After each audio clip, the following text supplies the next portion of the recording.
uh, when he sent Ali radiallahu ta'ala an and Mu'adh ibn Jabal, وقال لهما يسرا ولا تعسرا وبشرا ولا تنفرا, make it easy and don't make it difficult for people, and give glad tidings and do not repulse people or tell them things to threaten them. This is the way of the da'wah. This is the way of the da'wah. The call and the invitation to the way of Allah subhanahu wa ta'ala is based on this kindness, on this tolerance, on this leniency, and it is the path of the Prophet sallallahu alaihi wasallam. So you find when we say Maqasid, again, is the foundation, the core, the recipient of the whole Sharia is first fitrah. There's nothing in the Islamic Sharia, which is mean legislation, way of life, that contradicts with the inner nature. Because if something contradicts with the inner nature, then it will not be possible to really implement it. And it will be someone against his own will, and is going to be destroying the nature of the human being. So the Sharia, it goes with the inner nature which Allah subhanahu wa ta'ala created. And they say this inner nature itself called Islam. This inner nature itself called Islam. Then how to convey the message, how to live the message is with samaha, with leniency, with kindness, with i'tidal, with tolerance, balance. And this is all our attributes and characteristic of the Muslim individual, the Muslim community, and society, and it is also the characteristic of its creed, of its legislation. He's saying here رحمه الله قال وأقول إن حكمة السماحة في الشريعة أن الله جعل هذه الشريعة دين فطرة, and the wisdom of this kindness and leniency and being the recipient in the whole Islamic legislation, because Allah subhanahu wa ta'ala made this legislation to be the religion of the inner nature. And the inner nature, all of it comes back to the embedded nature in every human being. قال الجبلة فهي كائنة في النفوس, is already embedded in everyone's soul or self. سهل عليها قبولها, therefore the message, it will be very easy for that soul or for their self to accept it. ومن الفطرة النفور من الشدة والإعنات. So from the inner nature, from the nature of the people, to run away, to flee from anything that is harsh, that is hard, that is rough. Therefore the samaha comes to flow with the inner nature. Generosity, kindness, mercy.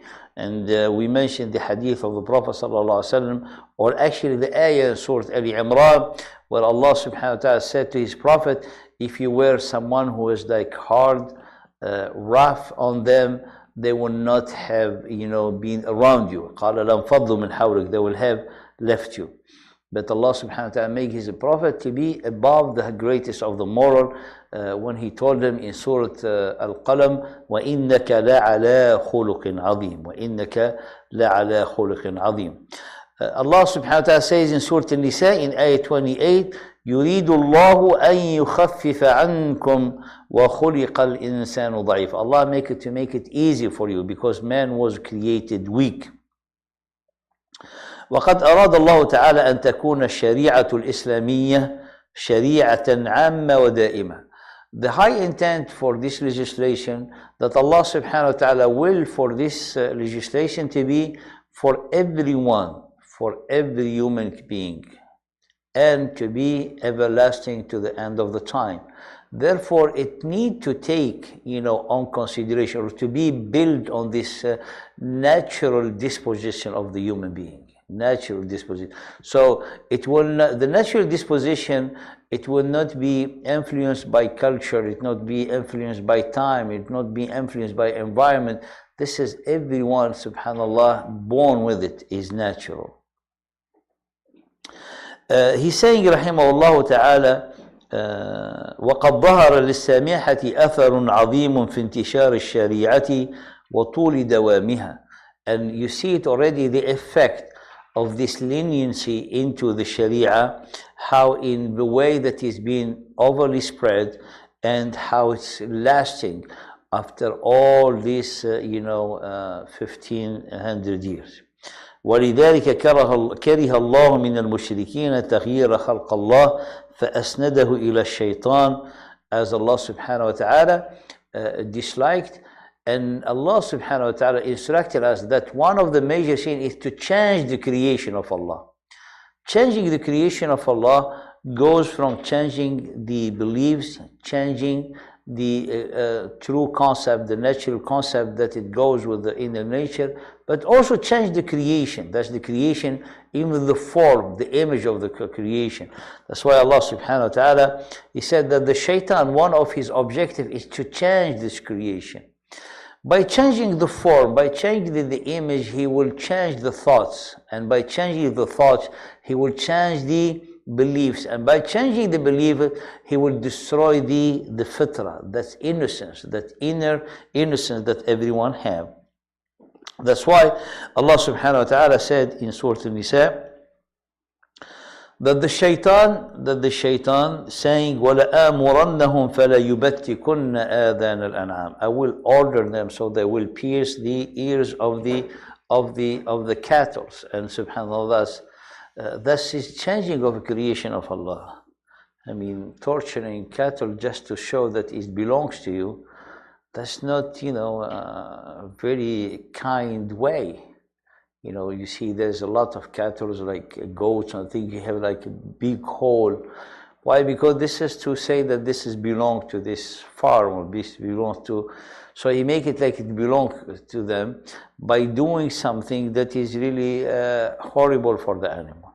So he's saying, in fact, magnanimity has manifested its great importance in the spread and broken historical continuity of the Sharia. I'm reading from page 90, the last paragraph. And this provides further evidence that ease is a matter of the fitrah, for it is part of human nature to love ease and comfort. For this reason, Allah expressed His dislike of the polytheists, the disbelievers. Alteration of the creation by attributing it to Satan. That the verse in the Quran, and I, Satan, shall command them, and they will cut off the ears of the cattle in idolatrous sacrifice, and I shall command them, and they will corrupt God's creation. Of course, alteration is unacceptable when it's done for non-useful purpose. There's no maslaha. They're doing it just, to adore their idols, or to make it for their own selves, or to do it with no reason. To do it with no reason, or to do it actually to change the nature. And that will have a negative impact on the whole creation. قال وذلك حيث يكون التغيير خلوا من المصلحة أما إذا كان لمعنى أدخل في الفطرة فلا يصير مذموما. But if you do change things that is part of the inner nature, then that actually is required. Like, for example, circumcision, cutting the fingernails. So those are from the creation, but you do it because something from the fitrah. The Prophet ﷺ called them sunanul fitrah. Sunanul fitrah is like the natural conduct related to someone's inner nature. For the man, to have, for example, to clean, to humankind, to shave, for the men to have their beard, to trim their mustache, to clean, to wash. All of that is to circumcise. All of that is from Sunan al-Fitra. All of that, to shave, to cut the hair, all of that is from Sunan al-Fitra. So their creation you change, but it has maslaha. It has maslaha. But to do things without benefit, without purpose, without wisdom, that's when it becomes a mischief. The next chapter, the author, rahimahullah, if you have any question, please do. It's chapter 12, page 91.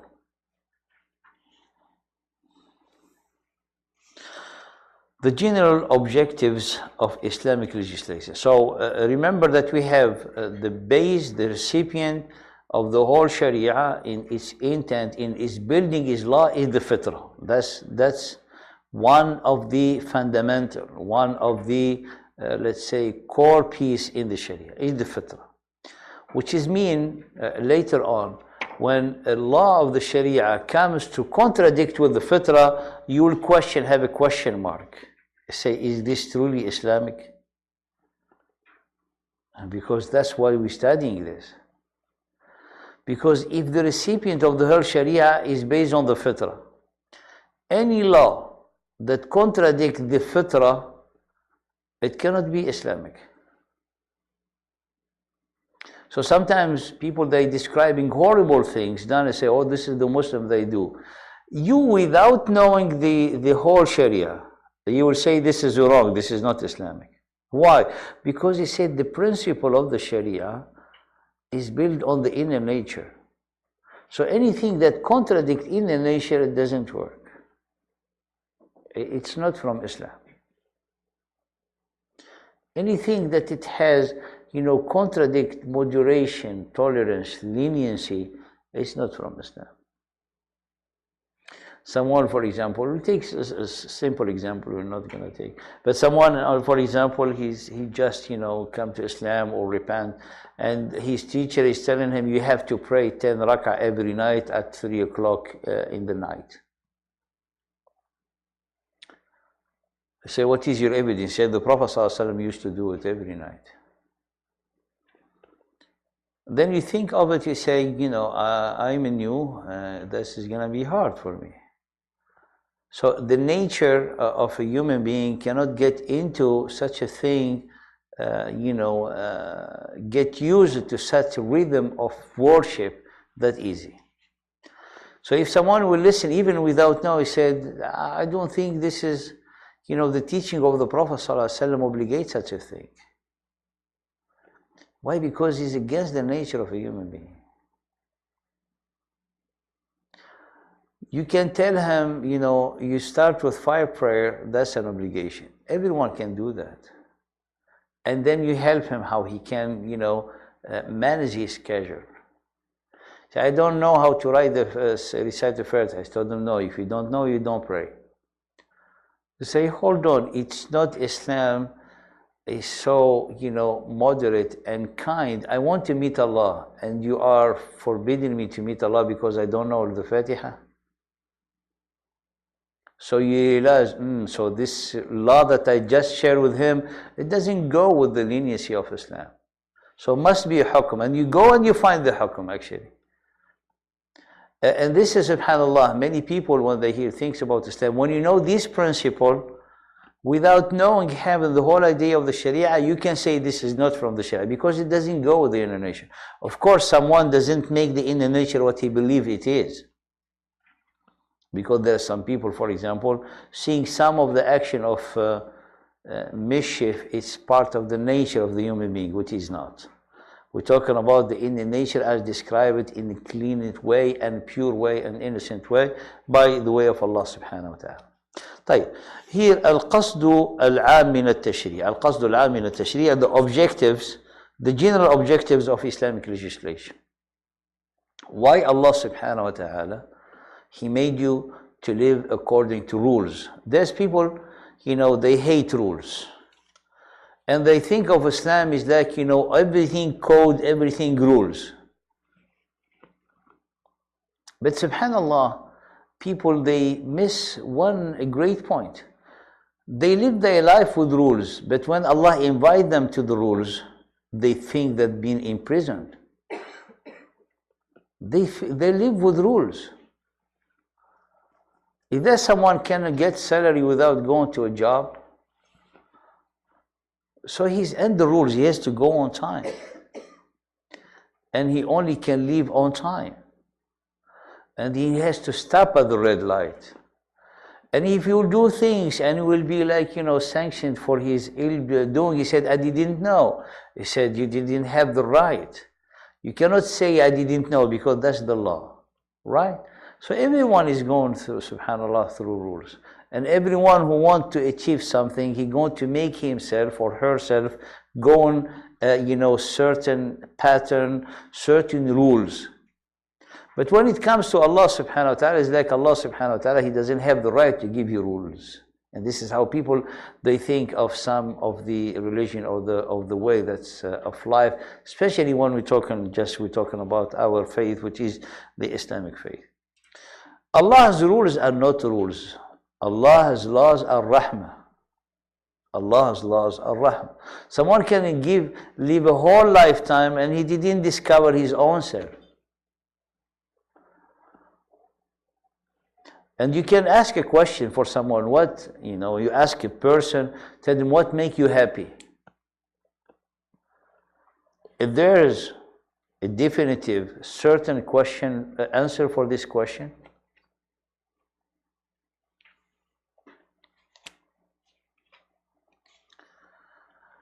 truly the only one who knows what makes you happy is the one who created you.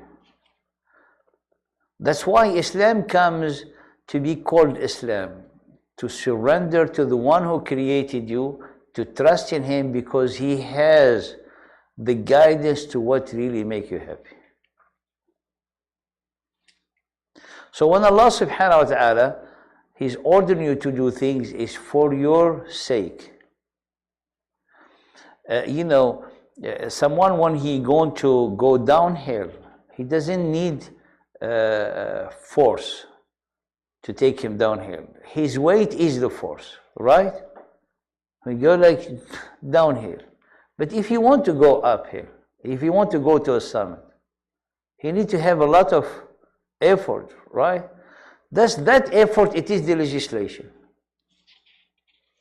But the legislation of Allah subhanahu wa ta'ala had a wisdom, has objective. Remember, we told you that the basics or the spirit of the whole legislation are three things: wisdom, mercy, and justice. Wisdom, mercy, and justice. Then the heart of it, the container, as we said here, the fitra, it goes with the inner nature. Its way is leniency, kindness, and ease. Then what is his objective? You travel, someone is traveling in this journey of this life. The whole Sharia is help you to make this journey safe. Therefore, the Sharia is helping you. The Sharia is helping you to get everything that will be beneficial for you and to avoid for you anything that is harmful to you. That's the whole Sharia. That's the whole spirit of the Sharia. Based on the principle I told you, it goes and flows with the inner nature. Its way of implementation is ease, kindness, and tolerance, wasatiyah. And then comes to the next point, what is his intent, what is his object, what is his content? Is in this journey to make your journey in this life safe by getting you whatever is beneficial for you and avoid and protect you from whatever is harmful for you. This is the scholar, they call it in one equation statement, Jalbul Maslaha wa Dar'ul Mafsada. Jalbul Maslaha wa Dar'ul Mafsada. So it's always to hustle, to struggle, to work, to bring anything that's beneficial to you, to acquire it. And to remove and push and prevent and shield for yourself from anything that is harmful to you.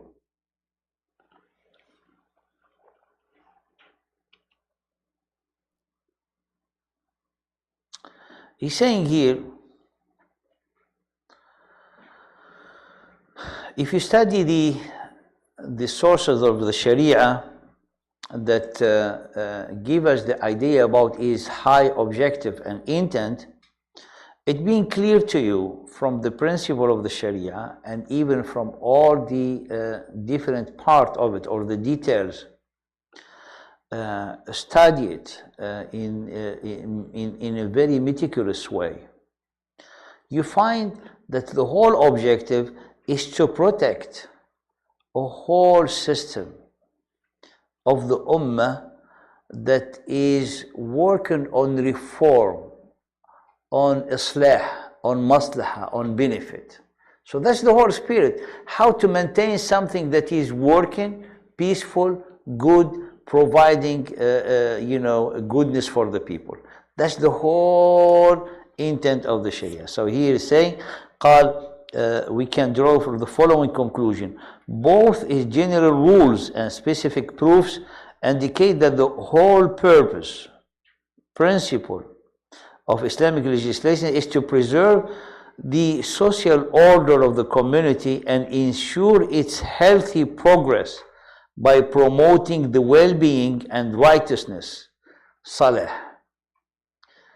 As-salahu wal-islah is to make things good, beneficial, righteous, correct, well, looking forward to achieve well-being. That's the salah.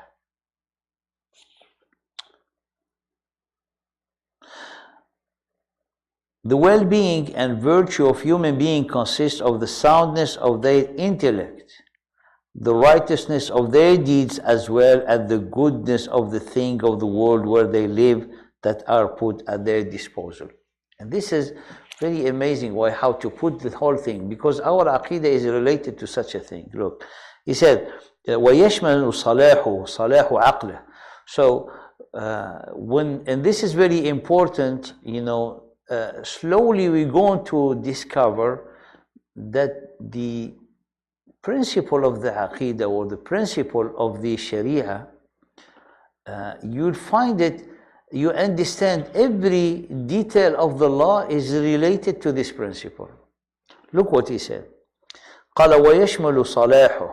I mean, this correction, this preservation of the righteousness, of the soundness, what he said, the well-being and the virtue of human being. قال يشمل, consists. صلاح عقله, the soundness of the intellect. صلاح عمله, the righteousness of his action. وصلاح ما بين يديه من موجودات العالم الذي يعيش فيه, and the soundness of everything around him. If you have good intellect, good intention and good deeds, and you want to plant, you need a fertile land. So you need good mind, sound action, and sound tools, and sound object that you're going to use. The Sharia comes to instruct you and make the law for you to preserve the soundness of the intellect. For example, one of the law that preserving the soundness of the intellect is to make intoxication haram. To make soundness of the action. So you act in halal, which one of the action to preserve the soundness, for example, making stealing to be haram. To protect the object and the environment, one of the action is like وَلَا تُفْسِدُ فِي الْأَرْضِ, to go and kill animal with no right. It's haram. With no purpose. It's haram. So you see, the Sharia comes to preserve this system, comes to preserve the soundness and the rightness of the whole system, started from the individual to the creation around. And this is how the laws of the Sharia has been built, have been built. So it has a source, it has a foundation. Not, for example, say, pray. Allah, when He tell you pray, there's a wisdom of prayer. There's a nurture of the soul in the prayer. There's a whole system for the ummah who helping them with the prayer. Do not steal, not only because someone been taken his belonging, but it holds a whole, maintaining a whole social order. So the Sharia, as you're seeing, it has It has this high, great principle. It has great wisdom. So the law of the Sharia are not something random, are all rahmah and wisdom and all just. قال الله تعالى حكاية عن رسوله شعيب عليه السلام وتنويها به. Look, Shu'aib, what he said to his people. His all Sharia, Shu'aib, he mentioned in one ayah, قال إن أريد إلا الإصلاح ما استطعت. إن أريد إلا الإصلاح. Look in the ayah 1188, Surah Hud, قال within my power. Shu'aib, I desire no more than to set things to rights, to islah, to correct them, to reform them, to get them back its soundness, is so far as it is lies within my power. But the achievement of my aim depends on God alone. The achievement is done only by trusting in Allah subhanahu wa ta'ala. وقال موسى لأخيه هارون أخلفني في قومي وأصلح ولا تتبع سبيل المفسدين. Musa said to Harun when he went to the appointment to meet and to speak to Allah subhanahu wa ta'ala, he said, قال, and Moses said to his brother Aaron, take my place among my people and act righteously and do not follow the path of the spreaders of corruption. وأصلح ولا تتبع سبيل المفسدين. We also read and we see like the action of Fir'aun, it was also, all of it is mischief, is all of it corruption, by putting people under torture and imprisoning them, force them into slavery, all of that. And Allah subhanahu wa ta'ala, He sent Musa to deliver his people because of being in such corruption and such, inflicting such, mischief. And the islah is being to deliver them. The islah will be to deliver them. And Allah subhanahu wa ta'ala said a story about the people of Shu'aib, Ahli Madian, that Allah subhanahu wa ta'ala said, and Shu'aib is talking to them, قَالَ وَلَا تَبَخَسُوا النَّاسَ أَشْيَاءَهُمْ وَلَا تُفْسِدُوا فِي الْأَرْضِ بَعْدَ إِصْلَاحِهَا. Don't take wrongly the rights of the people, in the meaning, وَلَا تُفْسِدُوا, and do not spread mischief on the earth after it be set in order. Because Allah subhanahu wa ta'ala created everything perfect and He gave it to you as in your hand, as a trust. So the mission of the human being is how to preserve this system, sound, how to present this system in order. Because all the calamities and all this mischief that you see in the land and the sea are caused by the human being. Are caused by the human being.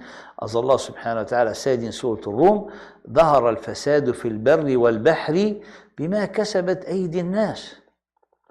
Mischief and corruption appeared in the land and in the sea because of what people have done. Therefore, to avoid this corruption is to bring people back to righteousness. But how can we bring people back to righteousness? Is to bring them to the path of the Creator, who's the one who set in order in the first place the earth. So only His way bring back things in order. That's why only way that will achieve well-being in this whole universe is the way of the Creator. And if people will not submit to the way of the Creator, then we'll continue in this corruption and in, subhanallah, spreading mischief on this whole universe, as Allah mentioned in the Quran. So, comes the biggest intent of the Sharia is al-islah. As Shu'aib قال, إن أريد إلا الإصلاح ما استطعت. All what I desire is to correct things, is to make things right. واضح. قال فهذه أدلة كلية صريحة. Other ayat that Allah mentioned, the author قال ولا تعثوا في الأرض مفسدين. وقال الله تعالى مخاطبا هذه الأمة ولا تفسدوا في الأرض بعد إصلاحها. Many of the ayat that you can read in 92 قال Allah subhanahu wa ta'ala, eat and drink the sustenance provided by God, and do not act wickedly on earth by spreading corruption. Also he said, we also read concerning the Prophet Salih, who was sent to the Prophet of Thamud, and do not act wickedly on earth by spreading corruption. Also Allah addressing the Muslim community, saying, call unto your sustainer humbly and in secrecy of your hearts. Verily he does not love those who transgress the bounds of what is right. Hence do not spread corruption on earth after it has been so well ordered. This is all, as you're seeing in the ayat, instructing and implying the core of the principles, which is al-islah. These are all around explicit proofs confirming the fact that the overall objective of the Sharia is to set things to rights. That's the Islah. So we have fitra, inner nature, then we have the way, which is tolerance, leniency, what we call samaha, and then we have the main objective is al-islah. The main objective is al-islah.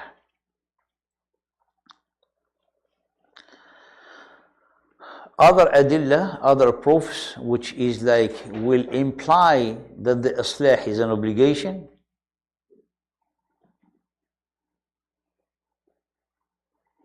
Allah subhanahu wa ta'ala said in his book that who will inherit the earth are the righteous people who are looking forward to set back things in order and to correct things. Allah subhanahu wa ta'ala قال وعد الله الذين آمنوا منكم وعملوا الصالحات ليستخلفنهم في الأرض. Allah promised those among you who believe and do righteousness, He will make them to be well established on earth, to be empowered, so they will continue this action of correction, action of righteousness.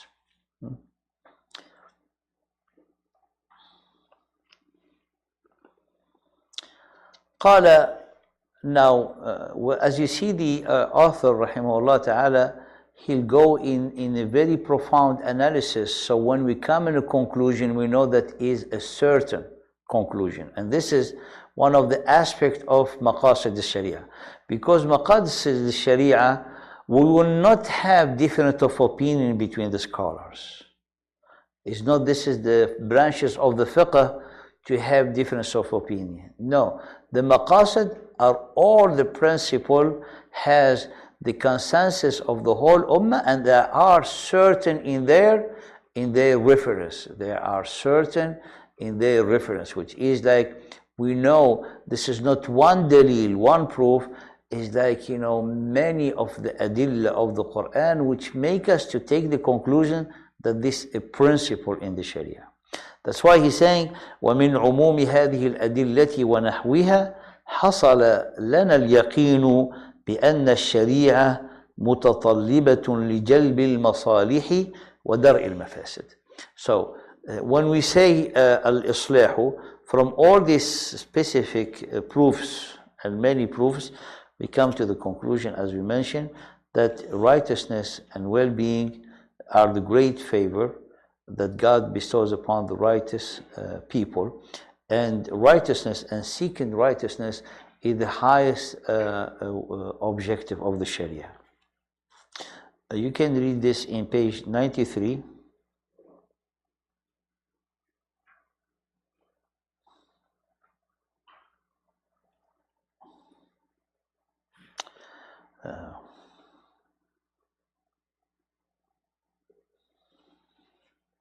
So he's saying here the overall objective of the Sharia is to set things to rights and remove corruption, fasad. in all kinds of human activity. There are also in the Quran many verses in which setting things to rights has been mentioned in exhortation and praise, whereas etc. etc. Okay.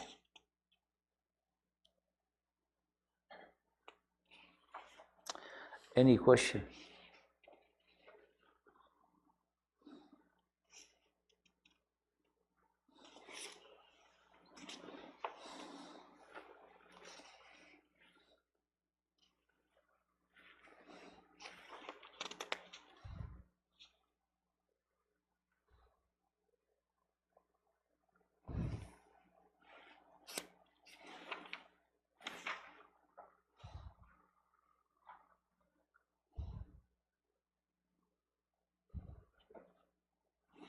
So he's saying here, the one that I mentioned, from the totality of these and other similar indicants, we can attain categorical knowledge that the Sharia aims at the acquisition of what is good and beneficial, jalb al-masalih, and the rejection of what is evil and harmful. The whole Sharia is around these two actions. جلب المصالح ودرء المفاسد. What the meaning of جلب المصالح? The acquisition, aiming and the aiming and the acquisition of what is good and beneficial. That's جلب المصالح.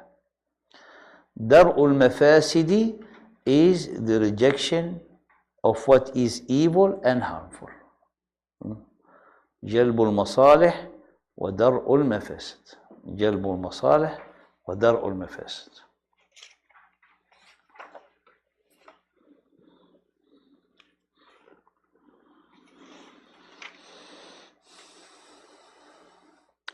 He's saying here, just reading in his book, قال فقد انتظم لنا الآن أن المقصد الأعظم من الشريعة هو جلب الصلاح ودرء المفاسد. Now we have a certainty that the highest objective in the Sharia is to get the acquisition of what is good, what is beneficial, and the rejection and the pushing away what is harmful, what is evil. قال ويحصل, now this is what it leads us to our creed, that heaven correct and put in order, in right order, the state of the human being by doing the action of acquisition of good and pushing away the harm. This will have a direct impact on all the environment around them, all the environment. That's why the action of human being, or let's say in the other way, the welfare of the whole environment around us depends on the action of the human being. If the action are right, everything goes sound, everything. So the happiness of the animals depends on the right action of the human being, and is more than and beyond. And this is a principle in our aqidah, in our belief. Walida, look, if you understand this, please, if you have a question, because these are very important, even in our da'wah. Because today in the da'wah or in sharing, the thoughts and the way of Islam with those who do not know Islam, this is one of the most effective way to present it, because this is the heart of Islam. This is the heart of Islam. Understanding this, because this makes sense.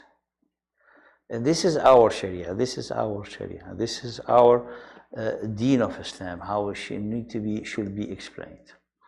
قال ولذلك نرى الإسلام عالج صلاح الإنسان بصلاح أفراده. So this is how we see Islam started by cleansing and correcting the individuals, because every individual is either an actor into the society. وبصلاح مجموعه وهو النوع كله, and then by correcting the whole community. He started Islam to do such a thing. فابتدأ الدعوة بإصلاح الاعتقاد. He started by correcting the belief. Why? Because the belief is the basics or the foundation of the thinking, of thoughts. So if someone wants to do an action, he has to do that action, he has an intention. This intention comes from a thought, right? So you have to correct the process of thinking for the intention to be good, for the action to be righteous. That's why the first thing that the Prophet ﷺ called for is at-tawheed, called to La ilaha illallah. La ilaha illallah is correct the process of thinking. You know the truth. You're going to know the objective, the purpose, the realities of things. It's going to simple for a believer when you say La ilaha illallah to answer the question why human beings were created. What is the purpose of a human being? What is the purpose of creating this life? What is the reality of the life that we live in? We have all of it answers. So no one will accept the answer that Allah put in the Quran for such a question, which is like, the philosopher, they all, rotating around this question to find, a solution for it and an answer. The answer in the Quran are only good for those who believe in Allah. Because the one who doesn't believe in Allah, he will not accept this answer. Therefore, and those answers, based on this answer, someone is going to design a whole way of life. So the beginning of the whole process to live this way of life is to correct the way of thinking. To correct the way of thinking, you have to correct the way of believing. And to correct the way of the believing, how to get to there? Is by the invitation to La ilaha illallah. That's why the Prophet ﷺ said to Mu'adh, when he sent him to the Yemen, he told them, when you get to the people, they were people of the book, call them to La ilaha illallah. That's it. And that's why even in sharing, the message of Islam, among, neighbors and among people who do not know Islam, you should not talk to them about, for example, the issue of the hijab or the issue of the punishment or the issue of this. That is not relevant at all. It's not, because how someone will understand the beauty of the hijab if he doesn't know what the meaning of La ilaha illallah? Therefore, you should not go beyond the meaning of La ilaha illallah. The meaning of the reality of this life, the meaning of the reality of this dunya, the meaning of the reality of the hereafter, the meaning of the reality of death. This is all included in La ilaha illallah. Because the one who doesn't believe in La ilaha illallah, he has, a concept that he defined for himself about death. What is death for someone who doesn't believe La ilaha illallah? He will say death is the end of the existence. Right? It's the end of the existence. وقالوا إن هي إلا حياتنا الدنيا. And the other ayah قالوا ما هي إلا حياتنا الدنيا نموت ونحيا وما يهلكنا إلا الدهر. What this life? It's just like this is the life of our existence. People they die and people they live, and what really cause our end of existence is time. Is time. People they live 100 years if they want. People they are trying to find out about with science how they can extend their life to be 1,000 years, and then they die. That's it. When you say La ilaha illallah, Allah subhanahu wa ta'ala is going to tell you different things that you believe in it.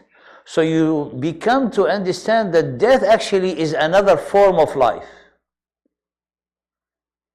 because you have the life of the grave, which is death. So death is a transition, is a passage, is a door, is not end of existence. And that's why here, the Maqasid of the Sharia, you understand how important, how you link the belief to the action. Because if you don't have the right process of thinking, the right way of thinking, then the action, they're going to be random. They're not going to be focused and directed within the way of life that you live.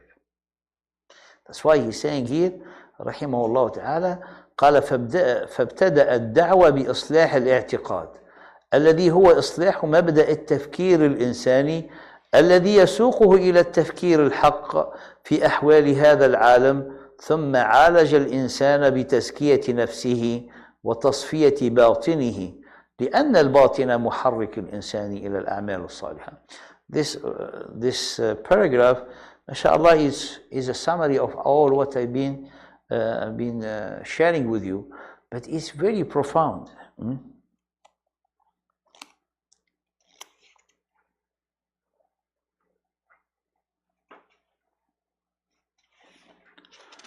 طيب.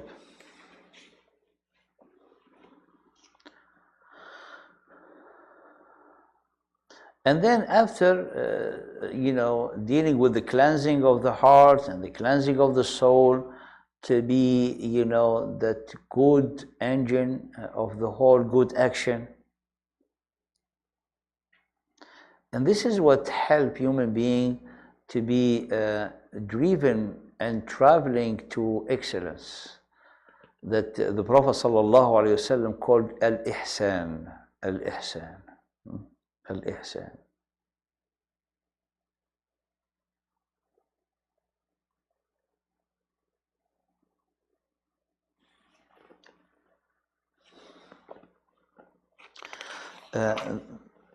I was explaining the end of the page 94. He said in the end of the page, it started its call by reforming matters pertaining to faith and belief, for it is right belief that constitutes the foundation of sound and correct human thinking that leads the mind to proper reflection on the affairs of the world. Then Islam addressed itself to purifying the human psyche and uplifting the human soul, since it is the inner person that actually motivates one to righteous deeds, as indicated in the Prophet saying, alayhi salam, beware, there is in the body a piece of flesh. If it becomes good, reformed, the whole body becomes good. But if it is spoiled, the whole body is spoiled. And that is the heart. So that paragraph in page 94, mashallah, is very profound and important. قال, and the Prophet ﷺ mentioned all what we have said beside the hadith, ألا إن في الجسد مضغة, in the heart, in the body there's a piece of flesh, the hadith that we mentioned, to see the soundness of the heart leads to the soundness of the action. But there's another hadith, the Prophet ﷺ, he summarized all what we are talking about. قال رواه مسلم عن أبي عمرو الثقفي أنه قال قلت يا رسول الله قل لي في الإسلام قولا لا أسأل عنه أحدا غيرك. يا رسول الله, I said, O Messenger of Allah, tell me something in Islam I will not ask anybody after you. So if you tell me this, it will gonna be my path to the end of my life. I will not need to ask anybody else. Look what the Prophet ﷺ قال. قال قل آمنت بالله ثم استقم. Say, I believe in Allah, and then be upright. Very simple. All what we've been saying is including this hadith. That's why I said, لا إله إلا الله. آمنت بالله. You submit to Allah. You read what Allah told you and you implement it. You don't question it. Because question in the beginning, for those who have a problem with the existence of Allah, question His existence. When you come to believe in Him, subhanahu wa ta'ala, then trust in His word, because trusting in His words and submit to them is part of the belief. You cannot say believe to Allah subhanahu wa ta'ala, and once Allah subhanahu wa ta'ala say do not eat this, you say why. But your why is doubting the existence of Allah, the greatness of Allah, the sovereignty of Allah subhanahu wa ta'ala.